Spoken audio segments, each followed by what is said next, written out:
오늘의 성경 이야기 시작합니다. 하나님께서 모세의 시체를 감추신 이유. 이 시간에는 하나님께서 모세의 시체를 감추신 이유와 백성들의 되풀이되는 죄의 습성에 관하여 살펴보겠습니다.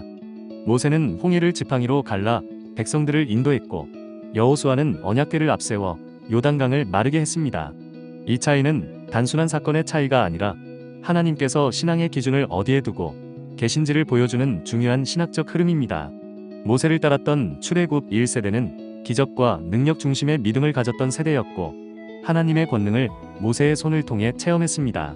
반면 여호수아와 함께 요단강을 건넌 세대는 하나님의 언약과 율법을 중심으로 한 순종의 삶을 배워가야 하는 세대였습니다.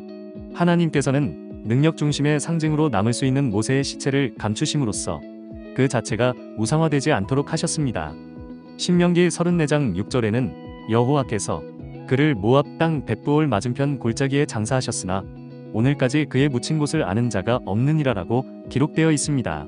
하나님께서 직접 모세를 장사하시고 그의 시신이 발견되지 않도록 감추신 이유는 명확하지 않지만, 위에서 살펴본 신앙의 전환과 우상화 방지라는 흐름 안에서 충분히 해석될 수 있습니다.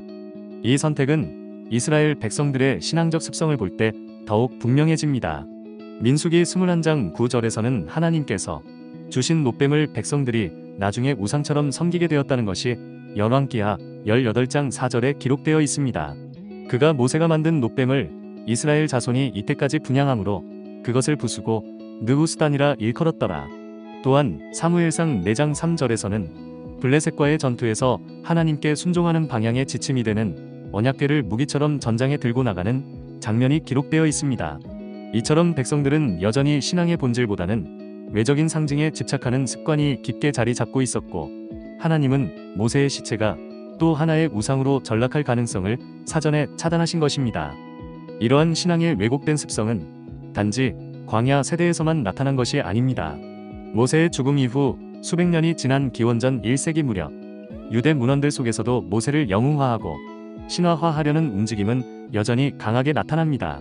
이 시기에 기록된 모세의 유언과 모세의 승천이라는 문헌은 하나님께서 감추신 모세의 시신을 백성들이 스스로의 신앙을 정당화하기 위한 수단으로 다시 끌어내고 그것을 구체화하며 실체화하고 신화로 재구성한 대표적인 사례들입니다.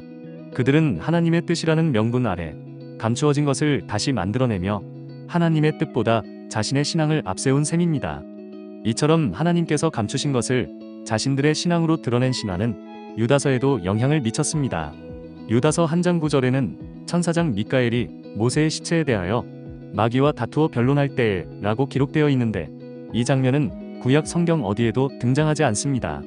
유다는 이것을 사실로 받아들여 기록한 것이 아니라 당시 유대인들이 익숙하게 알고 있던 문화와 종교적 배경 속의 전승을 활용해 그들의 타락한 천사에 대한 경고를 효과적으로 전달하고자 했던 것입니다. 이와 같은 인용 방식은 사도 바울에게서도 확인할 수 있습니다. 사도행전 17장 28절에는 너희 시인 중 어떤 사람들의 말과 같이 우리가 그의 소생이라 하니라고 기록되어 있습니다. 이는 바울이 아테네에서 복음을 전할 때 당시 그리스 시인의 말을 인용함으로써 복음의 메시지를 그들의 문화적 인식 속에 녹여 넣으려 했던 시도였습니다. 마찬가지로 유다 또한 이 이야기를 사실로서 인정하는 것이 아니라 모세의 시체에 대한 이야기와 미가엘의 등장, 사탄과의 다툼이라는 익숙한 전승을 통해 독자들이 더 깊은 경각심과 주의를 기울이게 하려는 목적으로 사용한 것입니다. 우리의 신앙에서도 이러한 잘못된 습성이 반복될 수 있습니다.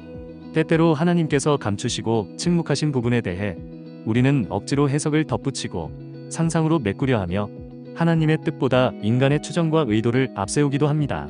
그러나 그것은 하나님의 섭리를 왜곡하는 일이며, 감추신 것에는 이유가 있다는 겸손한 태도로 나아가는 것이 참된 신앙의 자세입니다.